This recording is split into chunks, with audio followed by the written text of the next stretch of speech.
Okay, so I will proceed with the definition of haiku poem.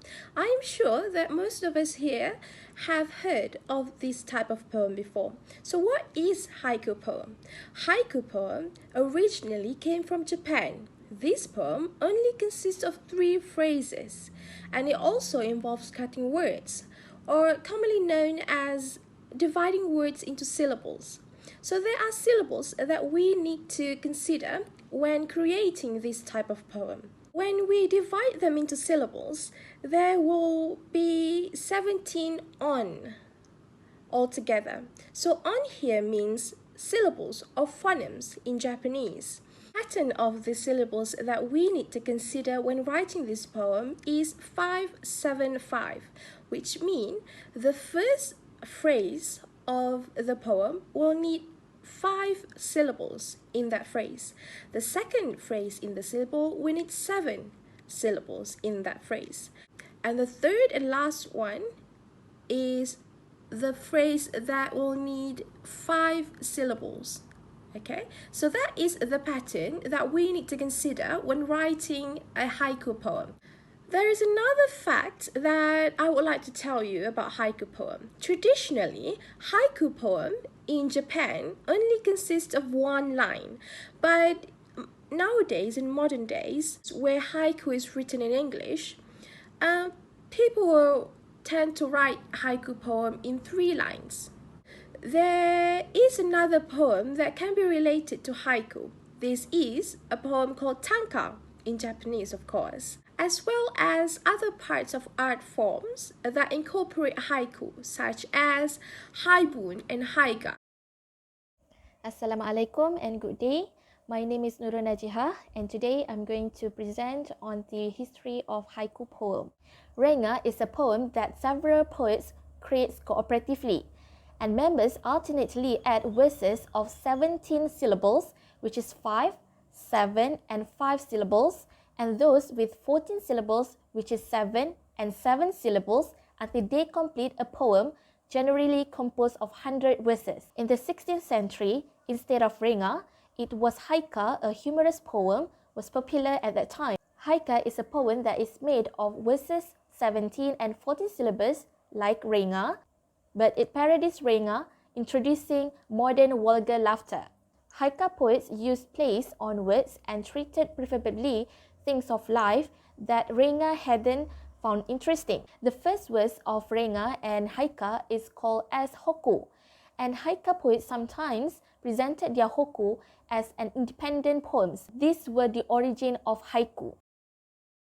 Alright, so now I will be telling you guys about a poet who popularized haiku, which is Matsuo Basho. So Matsuo Basho is one of the poets of the Great Four. Okay, so the Great Four are the masters of producing haikus.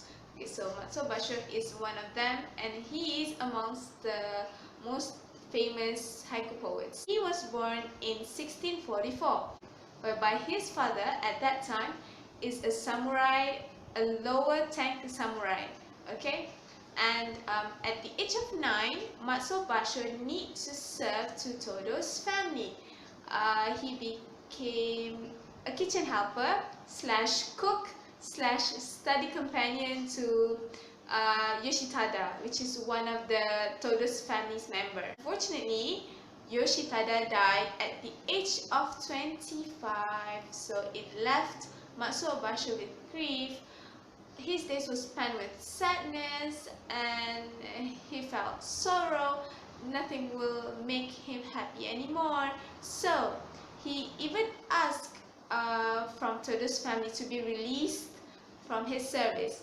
But unfortunately, Todo's family denies it. So he decided to run away to Kyoto, whereby he spent several years in a temple studying Chinese and Japanese classics. Long story short, after he returned home, he was surprised. His literary works are gaining respect from the Japanese, and he was also even invited to work with a famous poet at that time, which is Soun. and Soun was the one who taught him the value of humble. So after 4 years, he was not quite satisfied with his own writing, so he decided to travel all across the Japan, and he found a spot. Okay, when he found a spot, he decided to build a hut. So a hut is built by himself using banana tree, or in Japanese we call it basho. So Matsuo Basho has found another value, which is maturity. So he found maturity when he was traveling throughout the Japan, and he uses his experiences to make haikus. Now we are going to look at the types of haiku. There are two types of haiku, which are modern and traditional haiku. The structure for traditional haiku is in 5-7-5 patterns. The 5-7-5 refers to the syllables, or we call it as moras in Japanese. There are 5 syllables in the first and the third line of the haiku, and there are 7 syllables in the second line of it. This is different from what we can find in the modern haiku. The Western poets who wrote haiku usually do not follow the patterns of 5-7-5. Modern haiku are usually written in free form, and they are inspired by the traditional haiku format. There are 4 famous haiku masters in Japan, which are Matsuo Basho, Kobayashi Isa, Masao Kashiki, and also Yosabu-son. These 4 masters are known as the Great Four in Japan. Some of the changes that we can find in modern haiku compared to the traditional one is in terms of the language used and also the subject matter of the poem. Okay, the first poem that can be the example of a haiku poem is a poem that was written by Kobayashi Isa. And this poem is known as O Snail. Okay, so firstly, I will tell you about Kobayashi Isa. So, who is he? So, Kobayashi Isa started writing a haiku poem when he was 14 years old.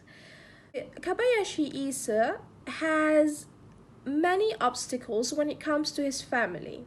Okay, so his mother died, his father remarried after his mother died, and he could not get along with his stepmother. So he was taken care by his grandmother. When he got married, his wife and children were killed by a fire. Then he remarried but did not have a successful marriage since then. So because of these struggles that Kobayashi Isa had faced in his life, he decided to write a haiku poem. So most of his haiku poem, he wrote it by including animals into that poem. These animals are snails, frogs, or fireflies, or a toad, okay? And the total of haiku poem that Kobayashi Isa had written before is 20,000 poems. So that is it. That is a brief summary of who is Kobayashi Isa.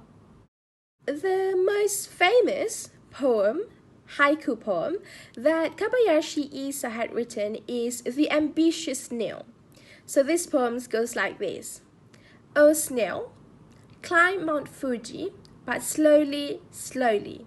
So that is the 3 phrases poem that Kobayashi Isa had written. The meaning of this poem is really short, of course, because this poem is short. Kobayashi Isa is trying to say that even though you're slow and do not have any legs or lacking of things that other people have, you will still achieve your goal if you do it slowly and with determination. So in that poem, Kobayashi Isa mentioned about Mount Fuji. Well, actually, Mount Fuji in this poem doesn't really refer to as the tall and big Mount Fuji.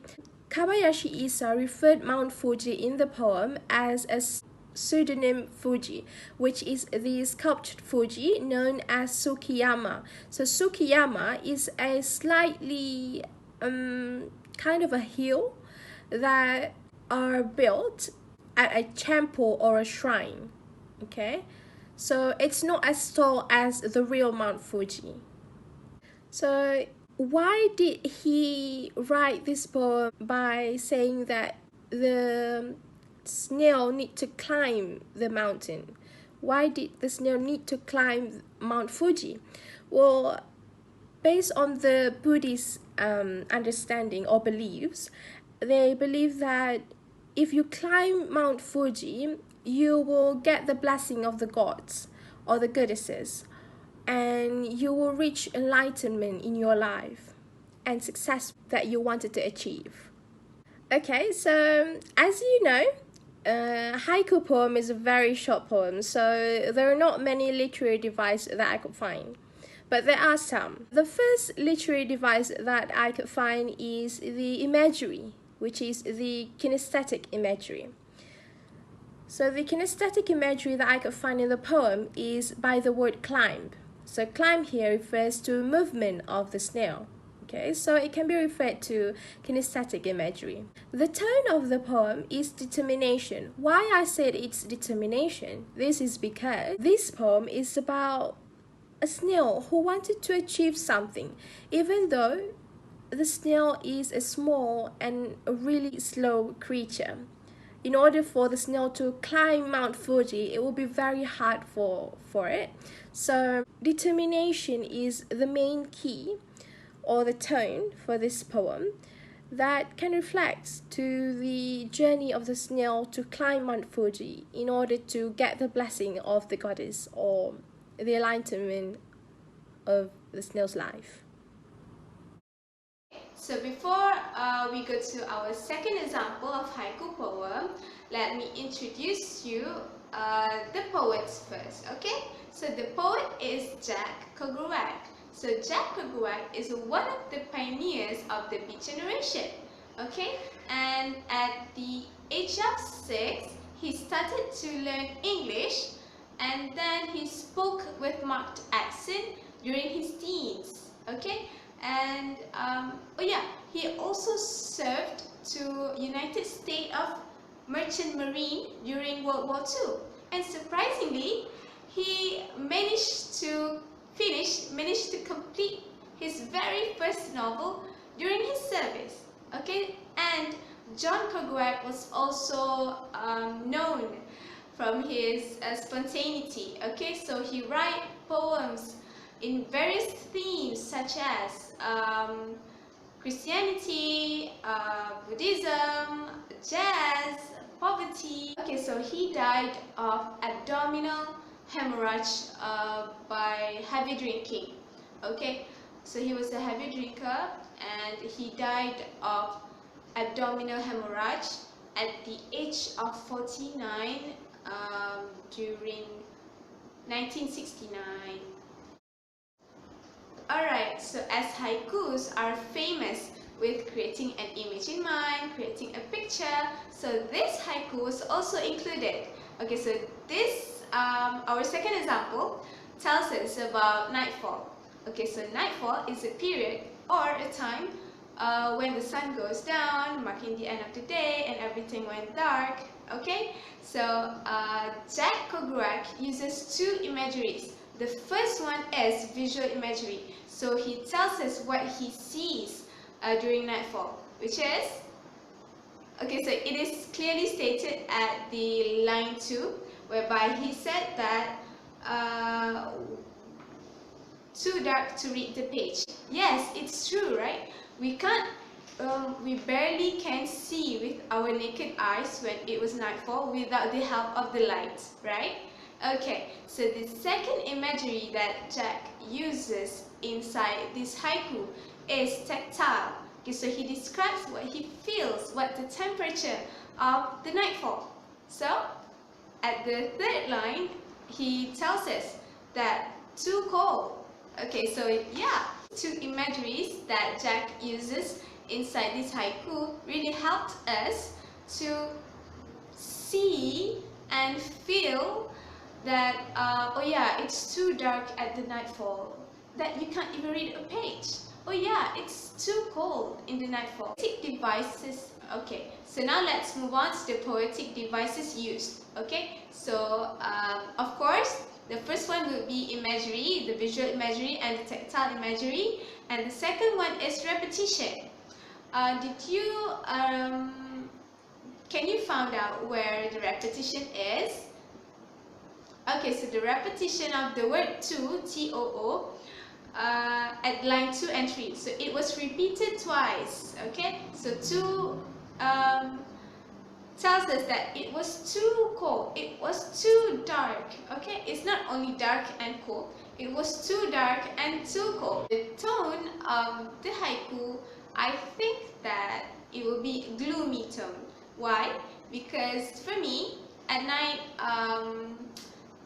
some of us would feel sad during night. Some of us will reminiscing good times, bad times. So in conclusion, this haiku is very straightforward. Okay, it's clear cut and the meaning are explicitly stated. So yeah, you can really understand and you can feel it too. That's it for the second.